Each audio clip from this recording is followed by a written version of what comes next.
All right, welcome everyone to our community conversation today. Today we're going to be hearing all about beavers. I'm excited for that. My name is Max Yortzberg. I am the managing director of Park County Environmental Council. PCC is your go-to local environmental organization working to protect the lands, water, wildlife, and people of Yellowstone's Northern Gateway. So welcome all today for this. Just a couple little bit of housekeeping. If you can stay muted throughout the duration of the presentation, that would be greatly appreciated. If you have thoughts or questions, you can type them into the chat. And we will also be reserving some time toward the end of this hour for some Q&A. So you can also wait and just come off mute at that time and ask your question in person. Real quick, I just want to let you know about an upcoming community conversation we'll be hosting on November 5th, just 3 weeks from today at noon. We will have John Lunsner, hydrologist with Montana DNRC. He will be presenting on the DNRC's Upper Yellowstone Watershed Study. This is a study that began in 2021, was funded by the Bureau of Reclamation. John worked with local stakeholders, the Upper Yellowstone Watershed Group, and many others to create a comprehensive water balance for the Upper Yellowstone watershed. This is a tool that will help us see how our water is moving throughout the valley and will be really important in developing a drought response plan, drought management plan. We'll be able to forecast seasonal water supply and a plan for our future water use and needs. Really, this one is not to be missed. Some of you may have caught his presentation. He gave his presentation at last week's Upper Yellowstone Watershed Group meeting. It was excellent.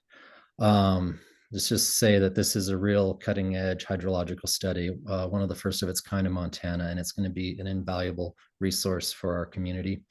You can learn about that and register for that event at PCEC's events page, pccmt.org/events. That's where you can find that. All right, so now I'm excited to host two fantastic members of the Montana Freshwater Partners team to talk about the importance that beavers play on our landscape and our waterways and within our ecosystem as a whole. Here's an interesting fact or an aside. Just outside Livingston, at the base of Livingston Peak, there was an archaeological dig led by the late Larry Laren. It was the Myers-Hindeman site. He also called it the Good Camp. This location was sheltered away from the wind. There was abundant wildlife, especially in the winter, which allowed for good hunting and access to local trails, and it had a reliable water source. And over 9,000 years of human occupation was unearthed there. Why? Because of beavers. Of course, they kept damming the creek next to it and flooding the campsite and burying it with silt. And then a new camp would be built upon that, and generation after generation, camp after camp were created, and it left us with an amazing look at the deep indigenous history of Park County. So thank you, beavers, for that. There's one benefit of having beavers on the landscape that we probably weren't thinking about. Anyway, beavers, as we all know, are lovingly called nature's engineers because they're one of the few animals that actually modify their own habitat. They're a keystone species, and much of the West evolved around beaver activities and their ecological engineering. I think every creek bottom exists as it is because of their handiwork. But, at one time we needed a lot of top hats. So in the 1800s, we completely decimated our local and Western beaver populations while simultaneously colonizing the ecosystems that they created with their efforts and which they were no longer living in. So it's taken us quite a few generations to figure out their rightful place back on the land. And so now here we are, working with folks to restore beavers to areas where we remove them from, mitigate maybe perhaps a little of their mischief when they dam up the irrigation ditch or whatnot, and to even imitate their creative engineering through things like beaver dam analogs. So we're going to be hearing about all of that today from our guests, who I'd like to quickly introduce. First, Leah Swartz. Leah has started working as the project manager for Montana Freshwater Partners in 2020, where she leads the wetland and stream restoration projects and watershed planning efforts, both statewide and as part of their wetland stream mitigation program locally. And also their Give Back to the Yellowstone program. Leah got her start working in wetlands in 2009 as part of a USGS crew studying western toads in Rocky Mountain National Park, and has been hooked on aquatic ecosystems ever since. She holds a bachelor's degree in resource conservation and a master's degree in wildlife biology, both from the University of Montana. And prior to her role at Montana Freshwater Partners, Leah worked as a field biologist for state, federal, university, and nonprofit employers with a focus on critters that depend on the types of habitats that beavers create. And next we have Claire Kirk. Claire is new to her role in 2025 as a beaver conflict resolution technician with the National Wildlife Federation, working in partnership with Montana Freshwater Partners. Before working with the Beaver Conflict Resolution Program, Claire worked as a fisheries technician for the Forest Service and spent her winters working as a lift operator. Prior to that, she got her start in conservation in Montana at the Flathead Lake Biological Station, helping to manage the Monitoring Montana Waters Program as an MCC Watershed Corps member. Go MCC, go for it. And she holds a bachelor's degree from Oregon State University in natural resources and has always had a passion for wildlife and the outdoors. So without much further ado, I'd like to turn it over to Leah and Claire to talk to you today about the Beaver Conflict Resolution Program. Awesome. Thanks for that intro, Max. So like Max said, my name is Leah Swartz and I work for Freshwater Partners here in Livingston. And our focus is really on restoring and conserving streams and wetlands statewide, but especially here in the Upper Yellowstone watershed. Today, I'm excited to talk about one project that we've been involved in for the past couple of years, which is the expansion of the Montana Beaver Conflict Resolution Program to our part of the state. And Claire is really going to get into the nuts and bolts of the program and how that works later in the presentation, but I'm going to start with just a little bit about what beavers have to do with healthy landscapes and why this program is so necessary and exciting for us here in Park County.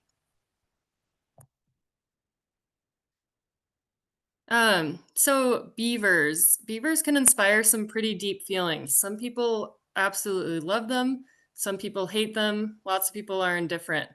But ultimately, they are just giant semi-aquatic rodents trying to make a living. Beavers are the biggest rodent in North America and the second biggest in the world. They weigh an average of 40 pounds, which is pretty hefty.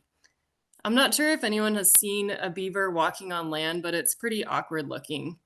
Beavers are basically just giant Snickers bars for any predator that happens to be in the area. So because of this, over the past 30 million years or so, beavers have adapted some pretty amazing traits that enable them to stay in the water where they are safer. The most obvious example of this is through dam building. Beavers need deep, slow water to stay safe and to cache their food. And so when deep, slow water isn't available, they build dams to obtain it. If we go back in time a few hundred years, many of our streams probably looked something like this, with beaver modified wetlands stretching from one side of the valley bottom to the other. In many places, it would have been hard to even figure out where the main channel was. And these areas are called beaver complexes for a reason, because they are super complex. You can see the beavers are creating a mosaic of ponds, channels, emergent, shrubby wetlands that provide really excellent habitat for, for many species of fish and wildlife.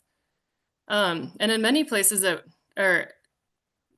these areas also act as giant sponges. So they capture and slow runoff to be released later in the season when flows are low. But unfortunately, it's pretty hard to find a stream that looks like this today. So how did we get here? Max provided a really good kind of teaser on this, but prior to European colonization, there were an estimated 60 to 400 million beavers in North America.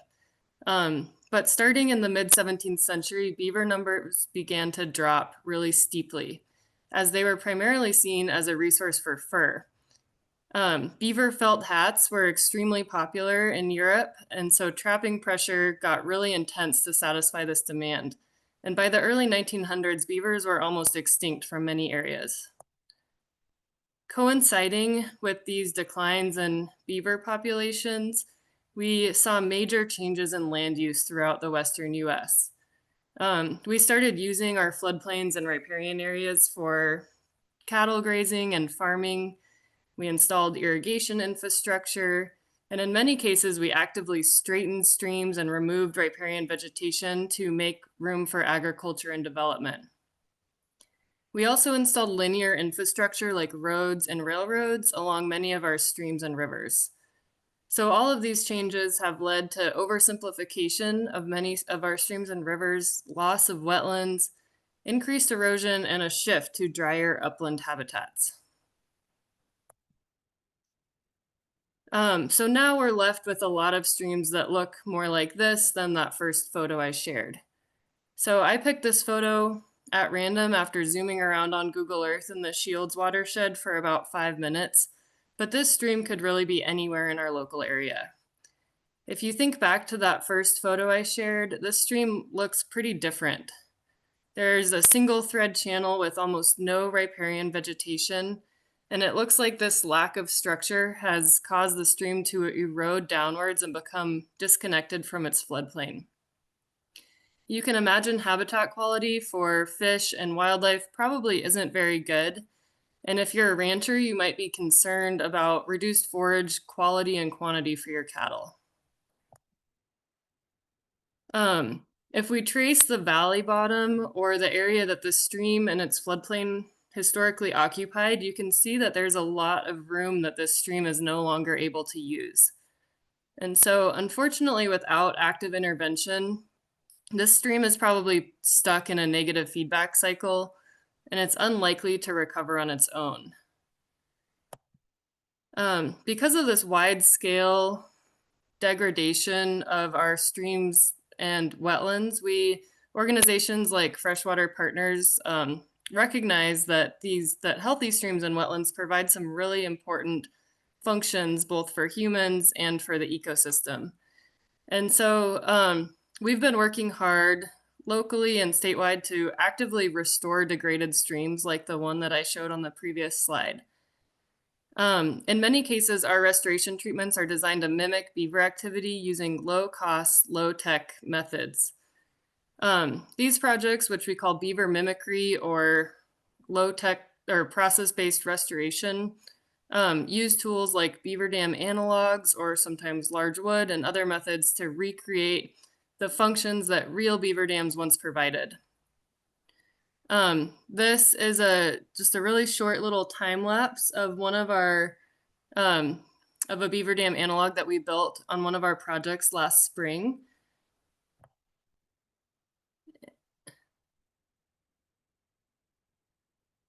So by restoring the slow water and complexity, we can really start to repair the processes that sustain healthy and resilient watersheds.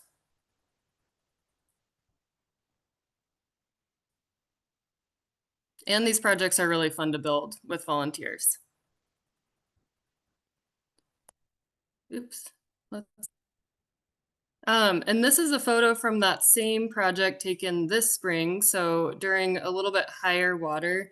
And you can see that the Beaver Dam Analog, or BDA, is effectively impounding a lot of water and shooting it off onto those floodplain surfaces to resaturate that floodplain sponge. Ultimately, though, to be really successful, the hope with these projects is that real beavers move back in and take over maintenance from us. Real beavers are definitely way better at building and maintaining beaver dams than humans are. And so that's why we're so excited to have Claire here locally to help us achieve that. So just to recap really quickly, beavers really are the ultimate ecosystem engineers. Their dams increase water retention, base flows, and groundwater recharge, making us more resilient to droughts and floods. They also help with sediment retention, nutrient cycling, and contaminant filtration, which increases our water quality. They add a lot of complexity and improve wildlife habitat, leading to greater biodiversity. And they can even act as fire breaks and stay green during these wildfires, making them important refuges. But it's really important to acknowledge that beavers can also be really challenging to live with. Now that we have moved so much of our infrastructure into our floodplains, we often come into conflict with beavers. Beavers love to build dams on culverts. They cut down trees for food and for their dams and lodges. And sometimes they flood areas that we don't want to have flooded, like ag fields or even houses. In the past, most of these conflicts have been managed by lethally removing the offending beaver. But this isn't a very effective solution because beavers can be really quick to move back into high quality habitat. And so, fortunately, we now have a suite of really effective tools that we can use to coexist with beavers. And in Montana, we're really lucky to have a program that's run by the National Wildlife Federation that helps landowners and land managers live with beavers. So this summer, we've been lucky to have Claire Kirk serve as the Southwest Montana Beaver Conflict Resolution Specialist. And I will hand it over to Claire now to get into the details of how this program works. Great. Thanks so much, Leah. And thank you, Max, for the introduction. My name is Claire, and I am the Beaver Conflict Resolution Technician for FWP Region 3. So a little bit about beaver management in Montana. So beavers are managed by Montana Fish, Wildlife, and Parks Department, and they are managed as fur bearers. So there are two distinct seasons. One of the seasons is our trapping season, which for Region 3 is November 1st to April 15th. And there are seasonal restrictions. Like I said, that trapping season is November through April, but there are no bag limits for trapping, nor any mandatory reporting for trapping. And then there are also some areas that are closed for trapping for restoration purposes to prevent overharvest and then also to protect otter populations. Our second season is the nuisance season, and that is when FWP issues those beaver damage permits or deprivation permits. So that is lethally removing beavers when they are causing issues for infrastructure and imminent damage to infrastructure. And like Leah was saying, in the past, we didn't have other tools. It was mostly lethal, but now we are working on these non-lethal solutions to help mitigate the strain on FWP and keep beavers in the landscape. We are also working to get relocation up and running. The Beaver Transplant Program draft environmental assessment is now out for public comment, and you can comment on that until October 27th at 5 p.m. A quick Google search will lead you to that draft environmental assessment and then the contacts for commenting as well.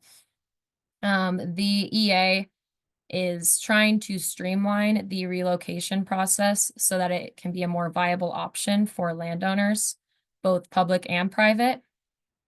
Personally, working with landowners so often, there are circumstances where non-lethal solutions cannot be utilized, and our devices will not work in a system, and relocation would be a great toolbox to have in our toolkit for the future. And so I will personally be commenting and just sharing numbers of landowners that are interested and hopefully some landowner comments as well. Next slide, please. Cool. So our programmatic goals for the Beaver Conflict Resolution Program. So our first goal is to build more tolerance and understanding for beavers on the landscape. And we do this firstly by addressing the nuisance beaver concerns and then also doing outreach events such as this one today. We also work to reduce beaver conflicts via our non-lethal methods, so our coexistence devices that we install for landowners. And this provides management alternatives for coexistence and then takes the strain off of FWP, particularly during the damage permit season. We also work to train our partners on implementing non-lethal methods. So this season, I went out and did a training with federal, state, and nonprofit partners in the Centennial Valley. And we installed 3 culvert exclusion fences and talked about beaver benefits. And it was a great opportunity for everyone to get their hands dirty and get in the stream and learn a little bit more about our coexistence devices. And then our 4th goal is to increase awareness for beaver benefits.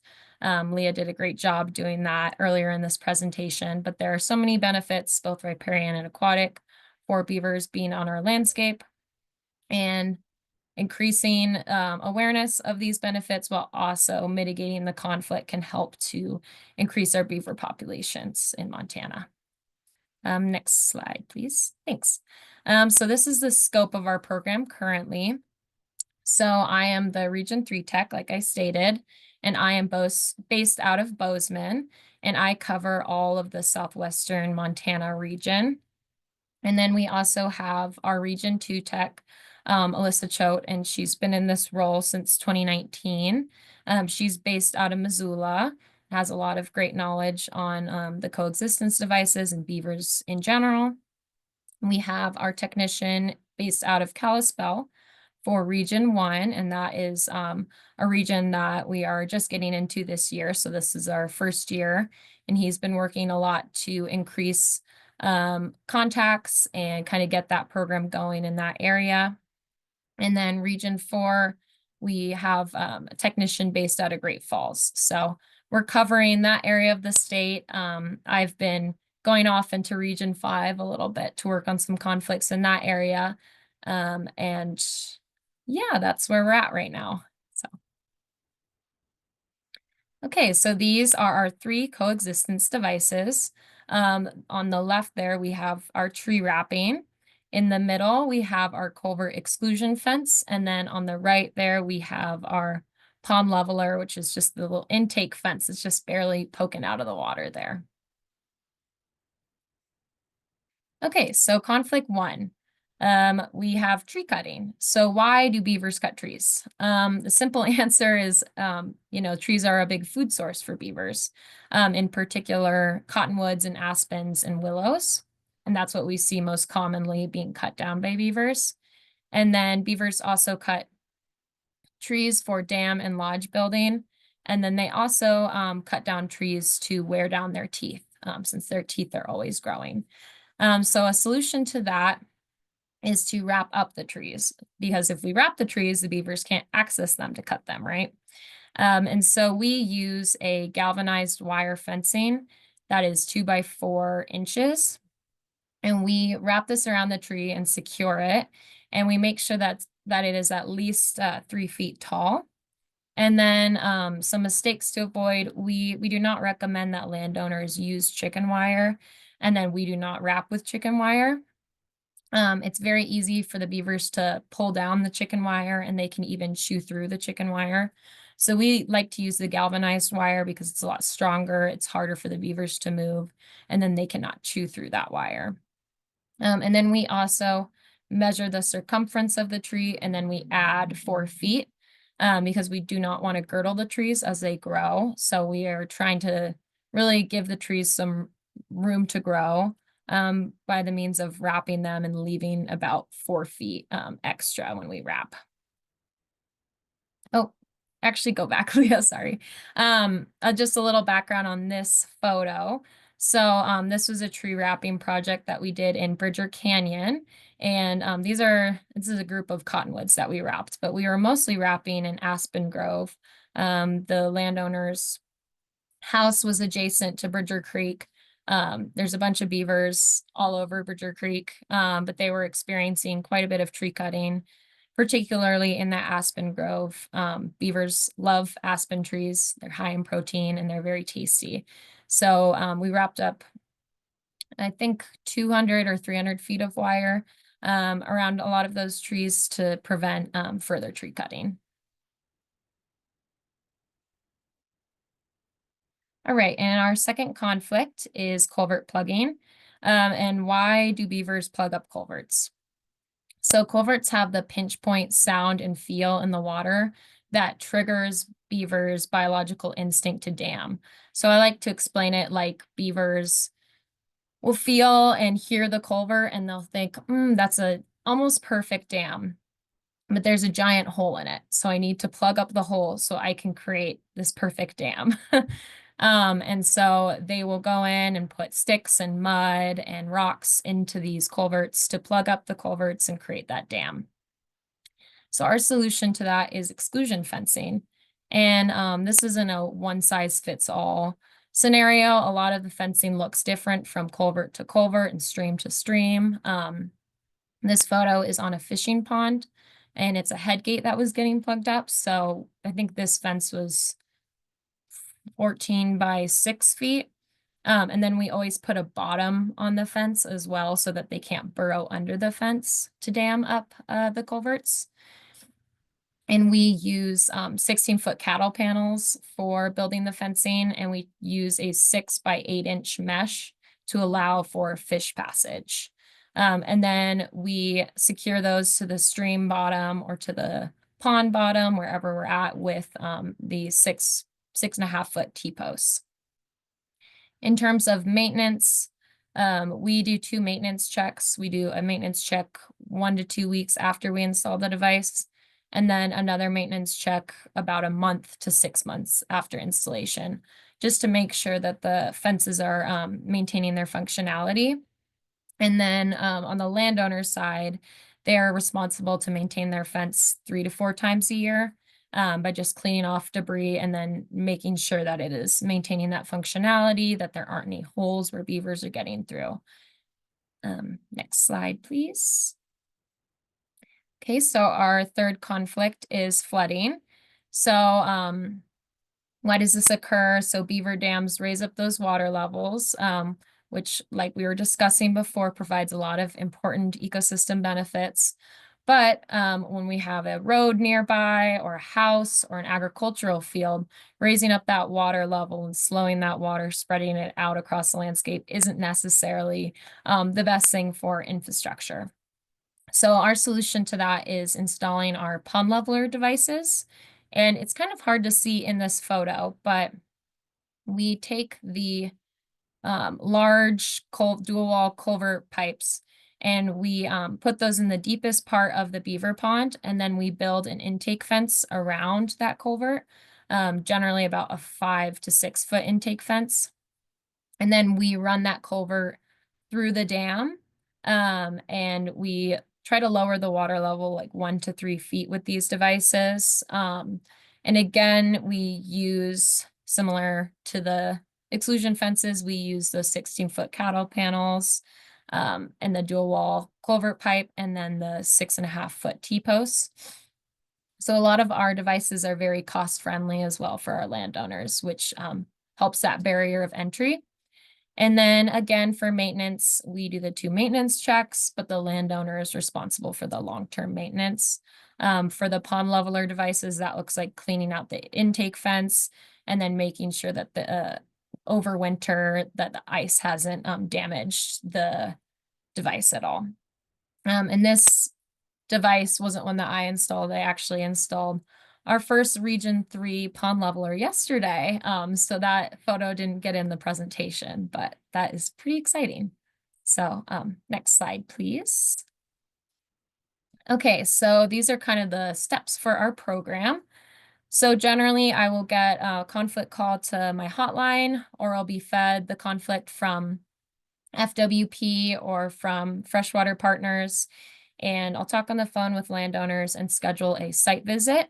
And during the site visit, I will go and do measurements, whether it's measurements of the culverts, measurements of the beaver dams and the height, the width of beaver dams, how many trees that we need to wrap, what the species of trees that need to be wrapped are. Just taking those measurements and seeing the scope of the issue, and then also just seeing what the landowner's goals are during that site visit. And then I'll come back and work on designing those devices and then putting together the costs of the project for the landowners. And then after I do that, I generally check in with the landowner, send them a cost estimate and see how they're feeling about the project, if they would like to move forward. And if that's the case, then I send out our legal agreements and our cost share information. So our program also offers cost share, and we offer up to 50% of the project costs for the landowner. And we do that via reimbursement. So they fill out a couple pieces of paperwork and then give us their receipts, and then we send them a check in the mail later on. So after that process, I generally work to obtain permitting if it's jurisdictional in-stream devices. So if it's private, through 310 process through the conservation district, public lands, the SPA 124 with our fish biologists. And then after all of the permitting and the legal agreements have been signed and the materials have been purchased, I generally work together a group of volunteers and then go out and actually do the installation of these devices. And then, like I said previously, we do those 2 maintenance checks as well. All right, so here are some examples in Park County. So this was a project that I did earlier in the season, I think early in June, with a landowner. Oh, sorry, with a landowner on the Yellowstone River. So this one was right outside of Livingston, and this landowner had been impacted by the floods previously and had lost quite a bit of vegetation, and then also had lost quite a bit of trees to beavers last fall. And so really there were only like 10 to 15 cottonwoods to wrap. There weren't really a lot of trees, and it wasn't a large property, which really made the tree wrapping feel that much more important. Just preserving what was there for the landowner. And in this case, to, help with erosion, and then also just to help with just the general feel of a property. A lot of the times landowners want to keep trees because they hold sentimental value, or their favorite hammock, or their favorite place to read by the river. And so that was kind of the case in this scenario. And I worked with one volunteer there to install this device. And then another tree wrapping project on the Yellowstone River, and then also on a tributary, Rock Creek. And this one was a little bit outside of Immigrant. This landowner also was concerned about losing trees that held sentimental value, losing shade, erosion, things of that matter. And so the photo on the left is actually some wrapping that we did along that tributary, which was closer to the house.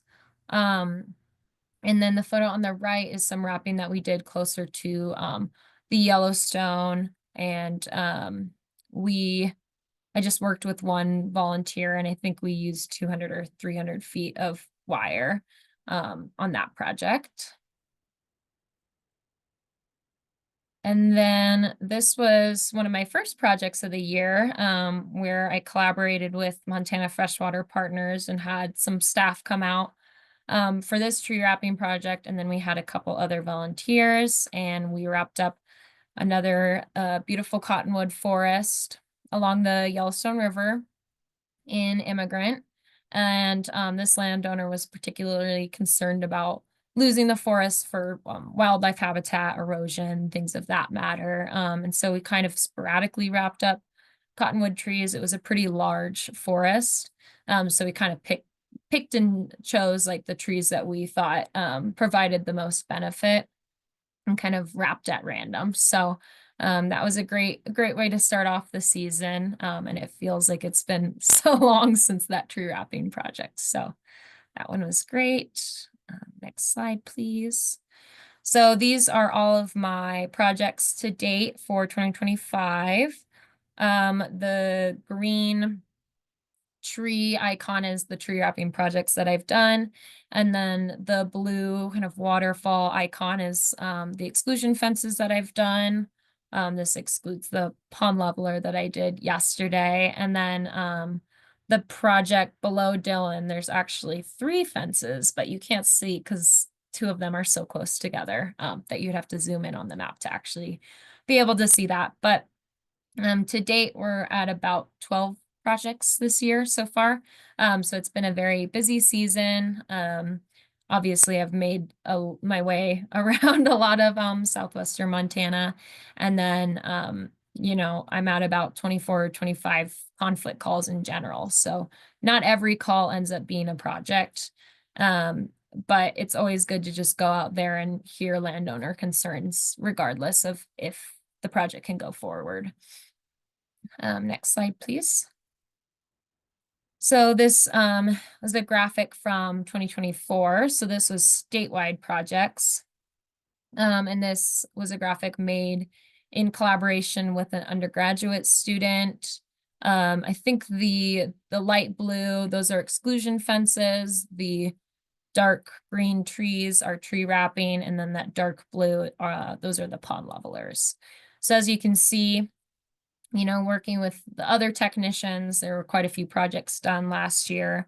And this year we actually hit 100 projects for the program, I think in early September. So really working on increasing that scope and really getting a lot of these projects in the ground.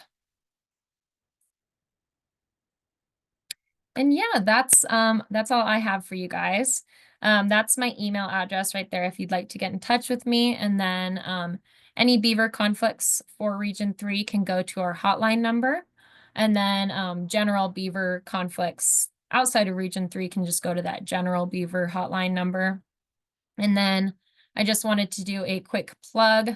So I have a volunteer opportunity this Friday on the 17th. I'll be wrapping up a large grove of mature aspen trees along Highlight Creek. So about 15-20 minutes from Bozeman. We should be there from about 10 a.m. to 4 to 5 p.m., just depending on the number of volunteers. But if you are interested in helping out with that project, just shoot me an email or give me a call. And I would love to have everyone out and see what we do. So thanks so much for your time. And thanks to PCEC for having me. Thank you, Claire. Thank you, Leah, for that great information. I loved it. Now I'd like to open it up to any questions anyone who's been listening in would like to ask or get more detail. Feel free to come off mute if you want to ask a question.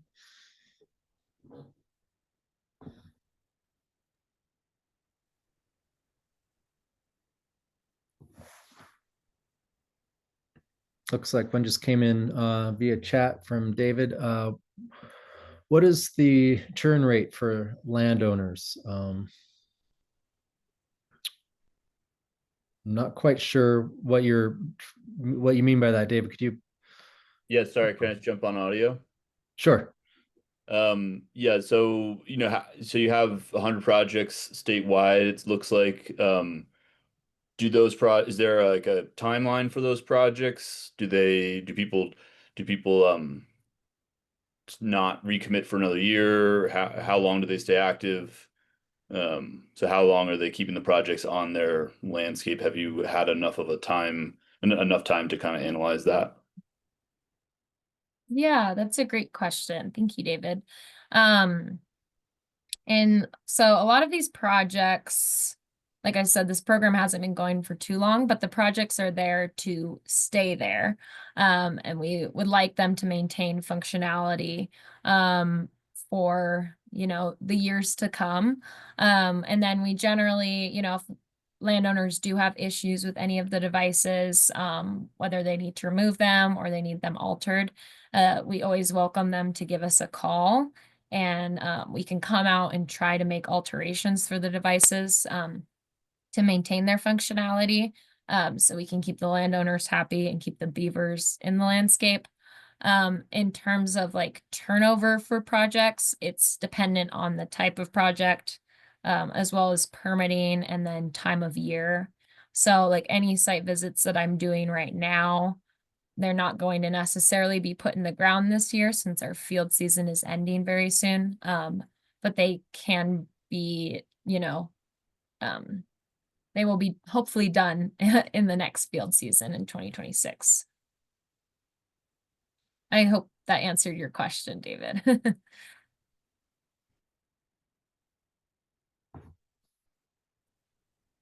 Okay, great. There's another question in the chat from Rihanna. She says, thank you for taking the time to share your wealth of knowledge and experience. Her first question is, do you have any recommendations you would like emphasized on FWP in the draft environmental assessment for the beaver transplant program? And then second is, in the scenarios of biomimicry and tree wrapping, do you have a resource from your respective organizations of the total economic benefits of beaver restorations that can be emphasized? Maybe we can both kind of take a stab at this one. Yeah. For I guess just a little bit of background on the environmental assessment that is out for public comment right now. Up until now, relocating beavers in Montana has been really difficult to the point of being basically impossible. And there's some good reasons for that. Logistically, worries about like disease transmission, and liability, things like that. But it's something that has been really successful, and other states around us, like Wyoming and Washington, have had really successful programs. And I can say for Freshwater Partners that we've gotten a lot of inquiries from landowners where it's like these beaver, sometimes there's not a great non-lethal solution for a given problem. And sometimes landowners are like, well, we really can't tolerate the beavers here, but we don't want to have to kill them. So it would be great if we could move them somewhere where they could provide benefit. And that's something that just hasn't really been available. And so Tori Ritter is the non-game biologist based out of Missoula, and he's been working really hard for the last few years to get a transplant program in place in Montana. And so this is the environmental assessment that kind of describes how that's going to work. And I think comments are great. We're going to submit a comment that is supportive of that program. And I haven't had a chance to dive super deep into the details of exactly, I know there's been kind of some flux in like, I think transplants have to occur within a fairly small watershed and things like that. So there's still some details getting ironed out, but we're definitely excited to have that tool on the table. I don't know if you have anything to add, Claire, to that one. Yeah, thanks, Leah. Yeah, I think the EA also is just working to streamline things like holding facilities for beavers at like post live trapping, as well as like quarantining, health screening, and then the relocation itself, and then monitoring post relocation. And a very important thing to take into consideration is like when the beavers are relocated, will there be further human conflicts? Is it the right place to relocate the beavers? And I know that they're using a lot of imagery and a lot of research to move these beavers into watersheds where they will be beneficial, and to reduce those human conflicts. And like Leo was saying, and like I stated earlier, there are circumstances that we can't use non-lethal devices on, and it would be great to have that be another management alternative to utilize. So I also need to look through and read a lot more of the EA. I've had a few brief meetings about it and then skimmed it a little bit, but it is like 180-page document, so it's pretty extensive. And then the second question, I'm not quite sure what you mean there. Maybe a little bit more description would be helpful. No, that's great. Thank you so much. I'll just jump on audio. Number one, thank you both so much. This conversation has given me far more awareness and understanding of beavers and the programs at play. In terms of the economic benefits, I was also attempting to parcel through the EA, and it is intensive. And one of the questions I've been wondering is, looking at forage, water availability, are these economic qualifiers? Because I was starting to have problems understanding how we could actually put a dollar amount to the sponge that you're talking about. like the ecosystem services that beavers are providing, Yes. basically? Yeah, I think that's a really good question and not one that I have like numbers for off the top of my head, but I know that there has been a lot of research that has happened into like the value of those, especially like headwater stream natural water storage. And that's becoming increasingly important as we have more variable climate and periods of drought. I don't have a good dollar number for you. And I guess another economic thing, like with the non-lethal, with the conflict resolution program, is that the traditional method of lethally removing beavers year after year can be really, really expensive for landowners. Often they have to hire trappers. They're putting in a ton of time and manual labor to like keep clearing a plugged culvert or something like that. And I think one thing to emphasize is just that these non-lethal solutions can be way more economically, way more affordable. So it's kind of like an initial investment of a few $100s, and then it's much less labor and cost in the long term. Yeah, I would agree with Leah. It feels like sometimes trapping can be more of like a band-aid solution, and sometimes it is like the management solution that we need to utilize. But the non-lethal is more of a long-term solution that provides that ecological or economic benefit for the landowners, since they don't have to continually keep hiring someone to clear out the culverts or clear out trees after they've been felled. So, and I also don't have a dollar amount to put on the ecosystem services that beavers provide, but that's a great question and kind of thought point or thinking point, I guess, to go forward and look into. Thank you both so much. I have one more clarifying question. Yeah, and thank you so much for the presentation and also the field day that you guys offered earlier to have this information in real life and seeing some of the projects that you're working on. It's really awesome. I am curious if, I know y'all haven't really dove into the Beaver transfer program in too much depth, but have you seen there being an allocation for funding and support like your program offers, Claire, for technical assistance to kind of help the longevity and success of that program? That's a really good question, Bethany. And I haven't dove into the EA in enough detail to know if there's going to be like an allocation within FWP, but I imagine that the way that it's been talked about is that I think FWP will really be kind of managing those transplants that are happening, like game wardens and biologists. And so I think organizations like ours can like help link landowners to the right person within FWP, but it's really going to be like a agency-led thing. Thank you.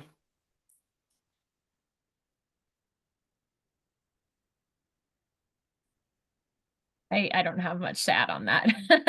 Like I said, I need to look through the EA a bit more myself, but thanks.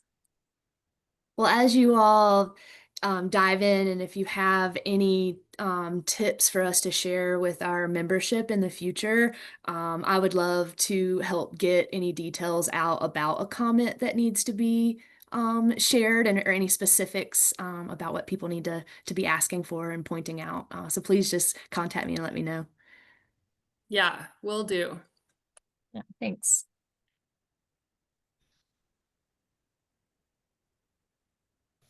All right, any last questions?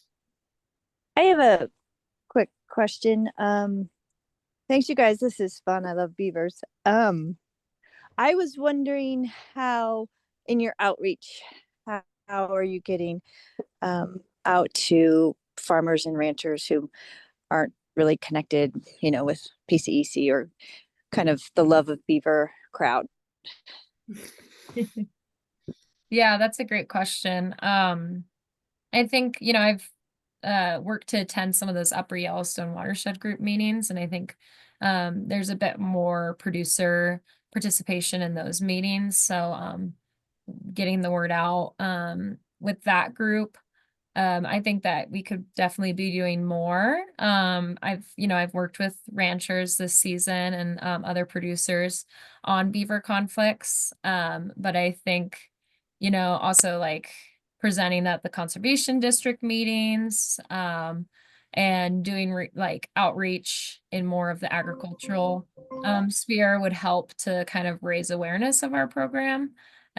Because I think there are a lot of producers that are on board with beavers and beaver benefits, but are probably experiencing, heightened conflicts, particularly in like irrigation ditches, things like that, where our devices might not be the best solution. But it's a great opportunity to do more outreach in that area. So. Yeah, and over the last couple of years as this program, before Claire started this year, we had Kyle on board all of last summer in the same role. And I know that part of that initial kind of outreach in each region has been to go to the conservation districts in each county. And then hopefully, I think there's been some good kind of word of mouth awareness building happening. Yeah, I would agree. We've definitely been funneled conflicts through some of the conservation districts as well.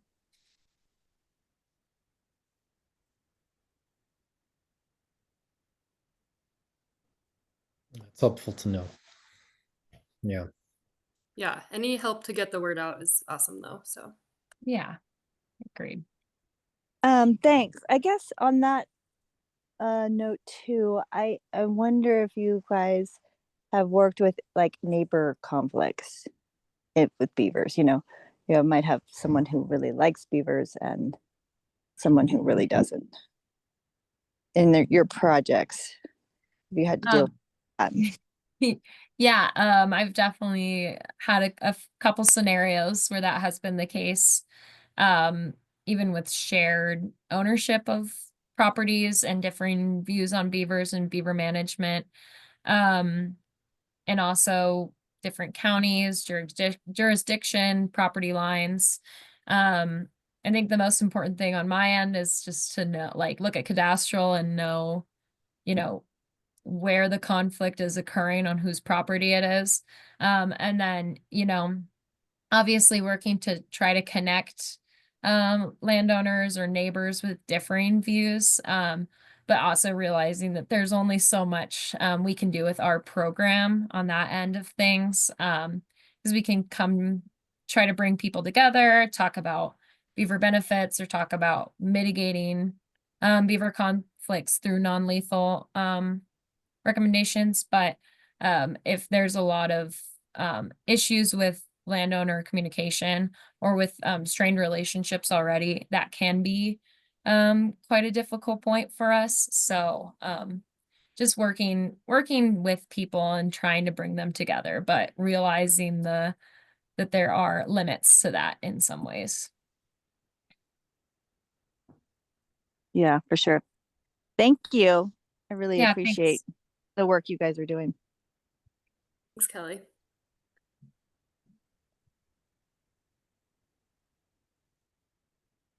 Well, if there aren't any last questions, I think we can wrap it up. So I'll leave it open if there's one more. Guess not. Well, thank you, Leah. Thank you, Claire, for joining us today. Really appreciate all this information and beaver facts and work that you're doing. It's really tremendous. So thanks everyone for joining us. We'll see you in 3 weeks for the hydrology presentation. And until then, have a great afternoon. Okay. Thanks. Bye. Thank you. Thanks, everybody.